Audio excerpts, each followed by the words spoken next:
ఆ!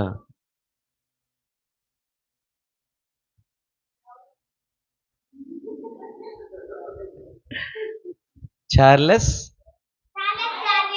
Charles Babbage. Charles విండోస్‌ని కనిపెట్టింది ఎవరు?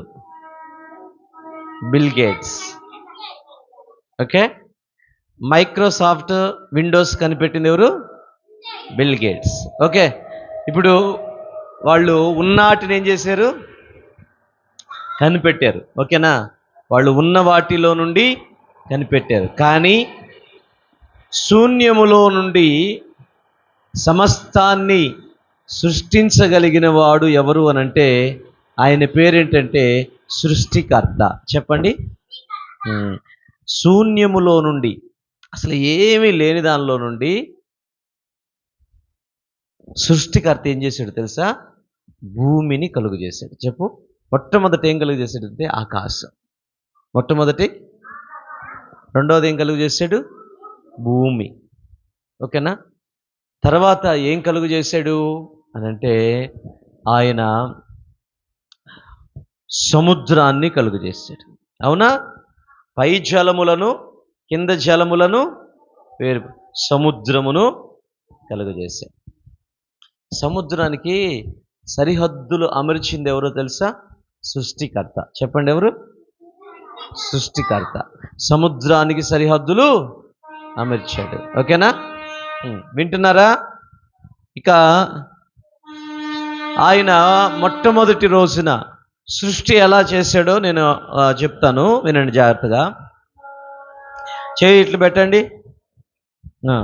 6 ఫింగర్స్ తీసుకోండి. ఓకేనా? ఒకటో రోజు వెలుగు. చెప్పండి. ఒకటో రోజు వెలుగు.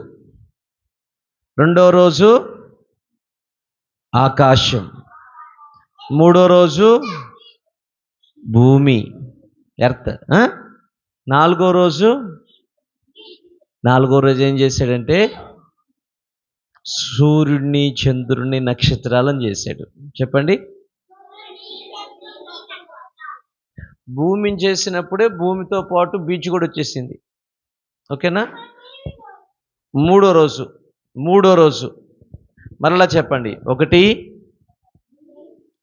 ఒకటి వెలుగు, 2 ఆకాశం, 3 ఎర్త్, 4 ఎర్త్ అన్నప్పుడు భూమి 4, మూడోది అయిపోయింది. సూర్యుడు, చంద్రుడు. ఫస్ట్ 3 చెప్పండి నాకు. అసలు ఫస్ట్ 3 చెప్పండి. ఫస్ట్ వెలుగు, 2 ఆకాశం, 3 భూమి. ఓకేనా?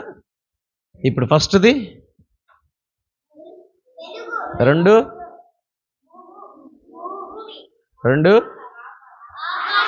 3 మరలా light, sky, earth. Light, sky, earth. ఇప్పుడు ఫస్ట్ది ఏంటి? మూడోది ఏంటి? రెండోది ఏంటి? మూడోది ఏంటి? ఒకటోది ఏంటి? లైట్. రెండోది ఏంటి? అర్థమైందా? ఇప్పుడు ఒకటేంటి? ఒకటో రోజు లైట్ కదా. ఇప్పుడు 4వ రోజు ఏమైందంటే ఈ లైట్ ఉందో చూసారా? ఈ లైట్లో నుండి సూర్యుడు, చంద్రుడు వచ్చాడు. రెండో రోజు ఏం చేశాడు చెప్పండి? స్కై కదా, స్కై చేశాడు కదా. ఇప్పుడు 5వ రోజు ఏం చేశాడంటే ఆకాశములో ఎగిరే పక్షులను, భూమి మీద సంచరించే జంతువులను చేశాడు. ఓకేనా? జలచరములను చేశాడు. ఆకాశములో ఎగిరే పక్షులను, భూమి మీద సంచరించే వాటిని, జలములలో సంచరించే జలచరాలను చేశాడు. ఇక 6వ రోజు ఏం చేశాడు చెప్పండి? 3వ రోజు ఏం చేశాడు? 3వ రోజు రైట్. ఇప్పుడు 6వ రోజు ఏం చేశాడంటే ఆ భూమిలో నుండి మట్టిని తీసుకున్నాడు, ఇంత ముద్దను తీసుకున్నాడు.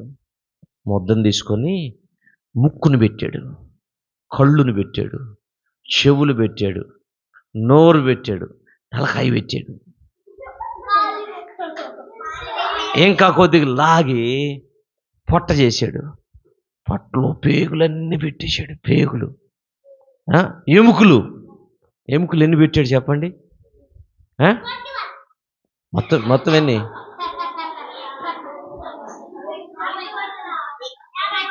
206. ఓకే, 206 ఎముకలు చేశాడు.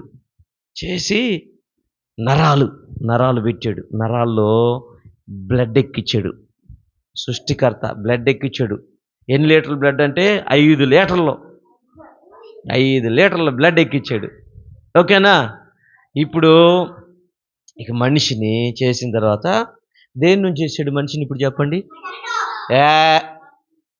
భూమిని చేశాడు కదా 3వ రోజు. ఇప్పుడు 6వ రోజు ఏం చేశాడంటే ఆ భూమిలో నుండి మట్టిని తీసి, అందుకనే నువ్వు స్నానం చేయకుండా ఇట్లా అన్నావు అనుకో, ఏమొచ్చింది? నువ్వు మట్టి, నేను మట్టి, అంతే, మనమంతా మట్టి. అర్థమవుతుందా? కాబట్టి ఇప్పుడు ఏమవుతుంది చెప్పండి?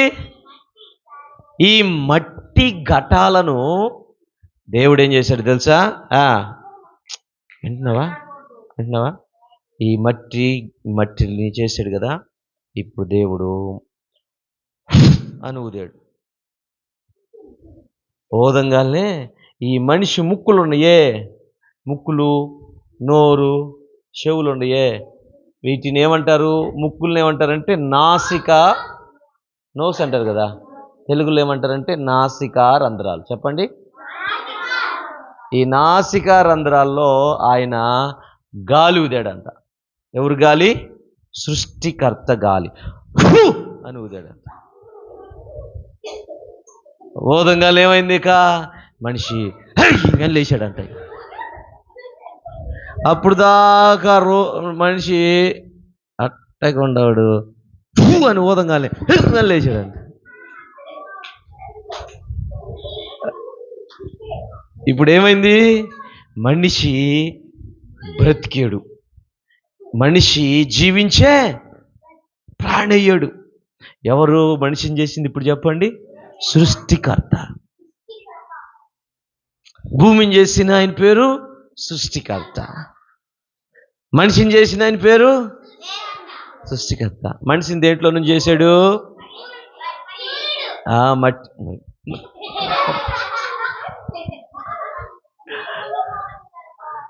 ఈ పిల్ల మామూలు కాదురా, నిజమేరా. 1వ రోజున వెలుగు, 2వ రోజున ఆకాశం, 3వ రోజున ఆరిన నేల, మొక్కలు, వృక్షాలు. చెప్పండి. 1వ రోజున వెలుగు, 2వ రోజున ఆకాశం, 3వ రోజున ఆరిన నేల, మొక్కలు, వృక్షాలు. సృష్టిక్రమం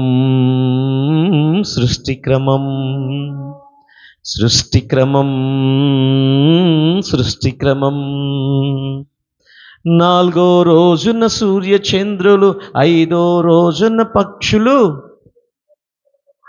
5వ రోజున పక్షులు, వృక్షం, 5వ రోజున చేపలు, పక్షులు, 6వ రోజున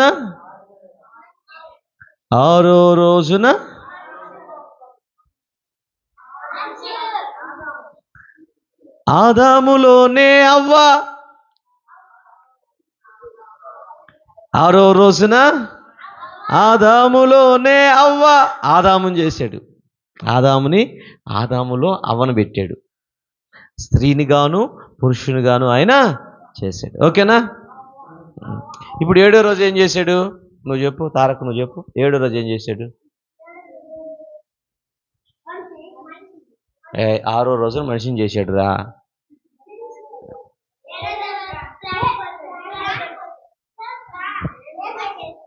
6వ రోజునే చేసేసి ప్రాణం పోసేసాడు. 7వ రోజున విశ్రాంతి తీసుకున్నాడు. ఏం చేశాడు? దేవుడు 7వ రోజున సృష్టికర్త ఏం చేశాడంటే సెలవు తీసుకున్నాడు. ఏం చేశాడు? సెలవు తీసుకున్నాడు. హల్లెలూయా. ఓకేనా? అర్థమైందా? ఇప్పుడు చెప్తారా మీరు? 1వ రోజున ఏం చేశాడు? 2వ రోజు, 3వ రోజు, 4వ రోజు సూర్యచంద్రులు, 5వ రోజు చేపలు, పక్షులు, 6వ రోజు మనుషులు, ఆదాములోనే అవ్వ. ఓకేనా? ఇప్పుడు చూడండి, అవ్వని ఆదాముని ఎన్నో రోజు చేశాడు? Very good, super. 6వ రోజున చేశాడు కదా. అసలుకి ఈ సూర్యుడిని కానీ, ఈ వెలుగుని కానీ, ఈ ఆకాశాన్ని కానీ, ఈ భూమిని కానీ, వీటన్నిటిని ఎవరి కోసం చేశాడు తెలుసా? మనిషి కోసం. చెప్పు. ఇప్పుడు నేను మిమ్మల్ని ఒక ప్రశ్న అడుగుతాను, చెప్పండి. నేను మిమ్మల్ని ఒక ప్రశ్న అడుగుతాను, చెప్పండి. సూర్యుడు దేవుడా? ఎందుకని? అది సృష్టించబడింది. ఇప్పుడు భూమి దేవుడా? మనిషి దేవుడా? సముద్రం దేవుడా?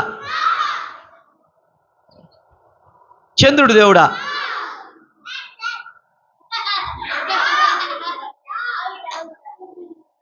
ఓకే. మరి దేవుడు ఎవరు అనంటే సృష్టించినవాడు. చెప్పండి. సృష్టించినవాడు. ఆయనతో మనం కలిసి నడవాలి. ఎవరితో కలిసి నడవాలి? Very good. సృష్టికర్తతో మనము కలిసి నడవాలి. ఓకేనా? సృష్టికర్తతో మనము కలిసి చూడండి, వినండి, జాగ్రత్తగా వినండి.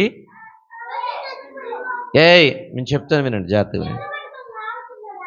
ఇప్పుడు ఆదాము అవ్వల్ని చేసిన తర్వాత వాళ్ళని ఎక్కడ పెట్టాడు తెలుసా? ఏదెను తోటలో పెట్టాడు. ఎక్కడ? ఏదెను తోటలో చాలా వృక్షాలు ఉన్నాయి. చాలా వృక్షాలు. ఏమేం చెట్లు ఉన్నాయి తెలుసా? అక్కడ మ్యాంగో చెట్టు ఉంది, ఆరెంజ్ చెట్టు, యాపిల్ చెట్టు ఉంది, బనానా. నువ్వు చెప్పు, ఏముందా? యాపిల్, బనానా, లోటసా? నువ్వు చెప్పు, చెప్పండి, చెప్పు. చాలు, ఒకటే చెప్పాల్సింది. నువ్వు చెప్పు.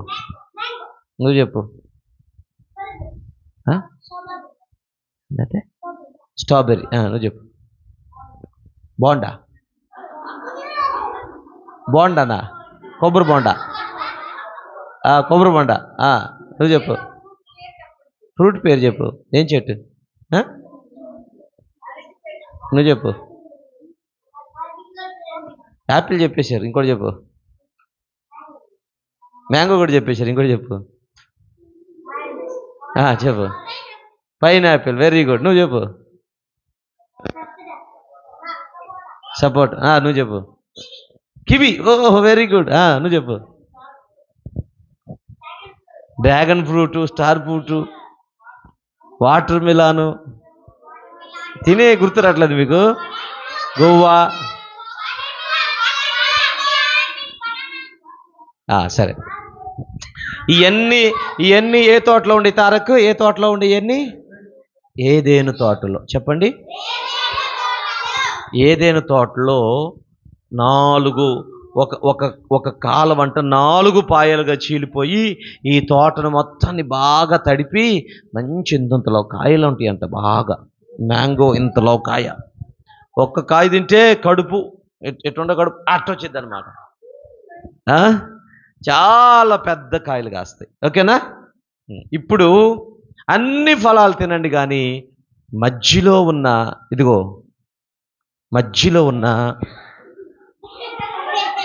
ఇక్కడ చెట్టు ఉంది. మధ్యలో ఉన్న చెట్టు. ఆ చెట్టు పేరు ఏంటి తెలుసా? మంచి చెడులు తెలియనిచ్చే చెట్టు. మధ్యలో ఉన్న చెట్టు తినొద్దన్నాడు. అన్నీ తినమన్నాడు, కానీ మధ్యలో ఉన్న చెట్టు ఫలం ఎందుకు అదే చెప్పాలి మరి ఇప్పుడు. ఎందుకనంటే పరీక్షలో పాస్ అవుతావా లేదా అని దేవుడు టెస్ట్ చేశాడనమాట. మనిషికి ఒక టెస్ట్ పెట్టాడు. ఏం టెస్ట్? పాస్ అవ్వాలి కదా. నువ్వు బాగా చదివావని ఎట్ట తెలిసిద్ది? పరీక్ష రాస్తే మంచి మార్కులు వస్తే పాస్ అయ్యవని తెలిసింది, లేకపోతే ఫెయిల్ అయ్యవని తెలిసింది. అంతేనా? దేవుడు కూడా పరీక్ష పెట్టాలా? అందుకనే దేవుడు మధ్యలో ఉన్న చెట్టు ఫలం, ఈడు అసలు నా మాట వింటాడా వినడా అని టెస్ట్ పెట్టాడు. చాలా రోజులు తినలా. ఒక రోజున దేనిలోకి పాములోకి సాతాను దూరింది. ఎవరు దూరారు? సాతాను దూరి మాట్లాడుతుంది. అవ్వా,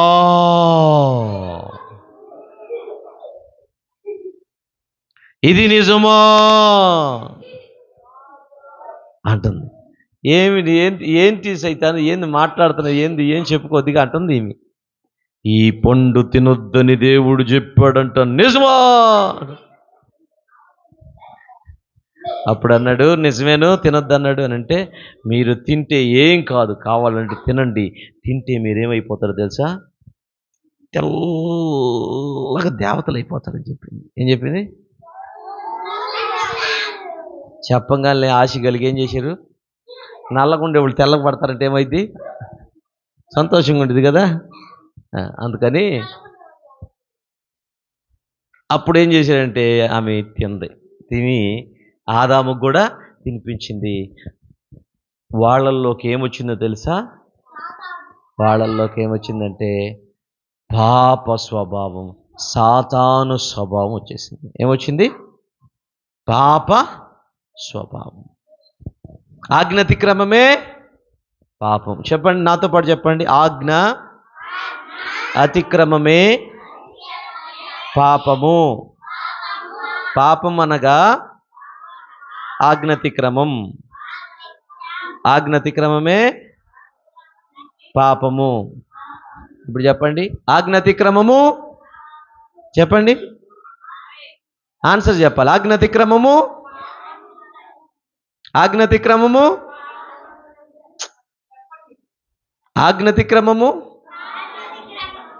పాపము అని చెప్పాలి. ఆజ్ఞాతిక్రమము పాపం అంటే ఆజ్ఞాతిక్రమం. ఓకేనా? ఆజ్ఞాతిక్రమం పాపం, పాపం అంటే. ఇప్పుడు చెప్పండి, అప్పుడు దాకా మనిషికి ప్రశాంతంగా ఉండేవాడు, చక్కగా నవ్వుకునేవాడు, కావలసిన పండు తిని కమ్మగా నిద్రపోయేవాడు. ఇక అక్కడి నుంచి నిద్రలేదు మనిషికి. మనిషిలో కోపం వచ్చేసింది, మనిషిలో మోసం వచ్చేసింది, మనిషిలో అబద్ధాలు వచ్చేసినాయి, మనిషిలో దొంగతనాలు వచ్చేసింది. అందుకనే ఆ దొంగతనం నీలో ఉంది కాబట్టి నువ్వేం చేస్తావో తెలుసా? పక్కన వాళ్ళ పెన్ను లాక్కొచ్చుకుంటావు. అది ఎక్కడి నుంచి వచ్చింది? ఆదాము దగ్గర నుంచి, సాతాను దగ్గర నుంచి ఆదాములోకి, ఆదాములో నుండి ప్రతి మనిషికి వచ్చింది.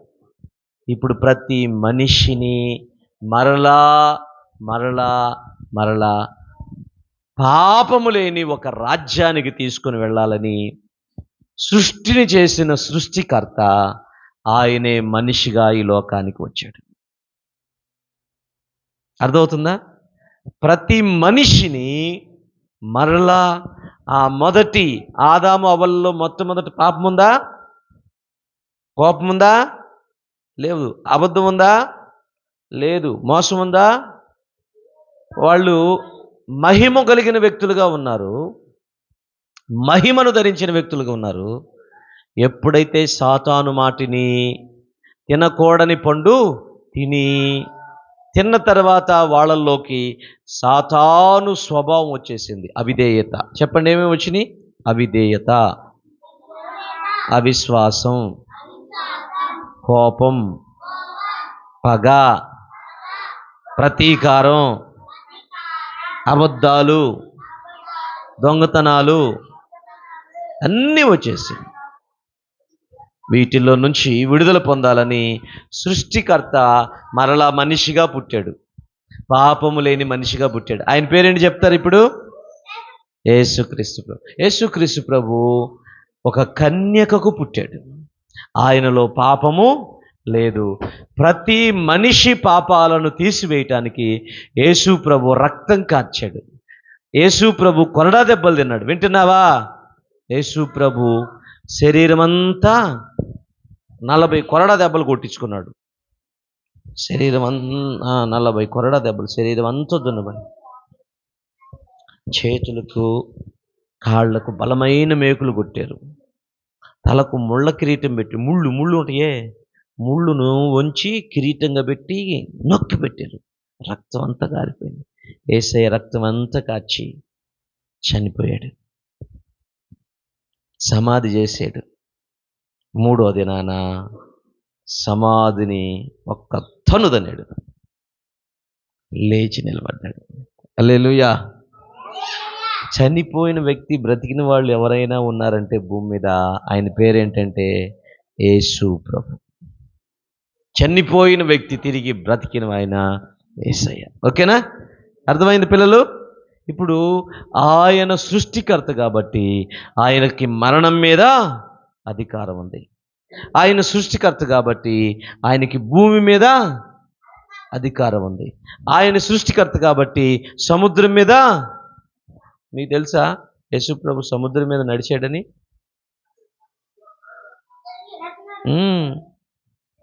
ఆయన సృష్టికర్త. నువ్వు నేను నడవలేం. ఎవరు నడుస్తారు? యేసు ప్రభు. ఎందుకని? ఆయనే సముద్రం. ముంచటానికి నువ్వెవరువే, నేను నడుస్తా అంతే అని అన్నాడు అనుకో, మెదలకుండా ఇక లోపల పీక్కోదు, గట్టిగా అయిపోయింది ఇక రోడ్లాగా. ఓకేనా? అర్థమవుతుందా? మరణాన్ని జీవముగా మార్చేవాడు యేసుక్రీస్తు ప్రభు. అందుకనే ఈరోజు మీకు చెప్పేది ఏంటంటే పిల్లలు, అర్థమవుతుందా? ఇప్పుడు సృష్టికర్త వీటన్నిటిని చేసిన ఆయన, నిన్ను నన్ను చేసిన ఆయన మనల్ని పిలుస్తున్నాడు, రండి నేను మిమ్ములను ఏం చేస్తాను తెలుసా? గొప్పవారిగా చేస్తాను. దీన్ని ఏమంటారు? కాళ్ళు. దీన్ని ఏమంటారు? ఓకేనా? మిమ్మల్ని ఈ కాళ్ళగా ఉంచాడంట దేవుడు, తలగా ఉంచుతాడంట. అంటే తల ఎప్పుడు పైన ఉండిదా కింద ఉండిదా? అప్పు కదా. కాళ్ళు ఎక్కడ ఉంటాయి? డౌన్ కదా. అంటే నిన్ను డౌన్గా ఉంచాడంట, నిన్ను అప్పగా ఉంచుతాడంట. ఓకే? నిన్ను తలగా ఉంచుతాడంట. ఆయన దగ్గరికి వస్తే నిన్ను పైవాడిగా చేస్తాడంట. ఓకేనా? ఇప్పుడు ఎవరికి సృష్టికర్త కావాలి చెప్పండి? ఎవరికి సృష్టికర్త కావాలి? నిన్ను పైవాడిగా నేను పైవాడి కావాలి అని ఎంతమంది ఆశపడుతున్నారు? నాకు మంచి మార్కులు రావాలి, నేను గొప్పవాడిని అవ్వాలని ఎంతమంది ఆశపడుతున్నారు? ఆశపడుతున్నారా? చేయొద్దండి. ఎవరైతే ఆశపడుతున్నారో వాళ్ళు చేయొద్దండి. ఈ చిన్న ప్రార్థన చేస్తారా నాతో పాటు? చిన్న ప్రార్థన చేస్తారా? మోకరించండి. అట్లాగే మోకరించండి. 1 2 3.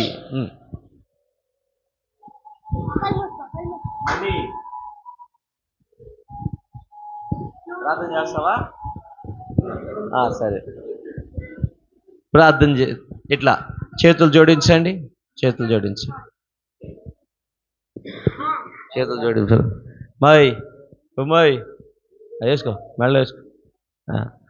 స్తోత్రం యేసయ్యా, మంచి యేసయ్యా, నీవు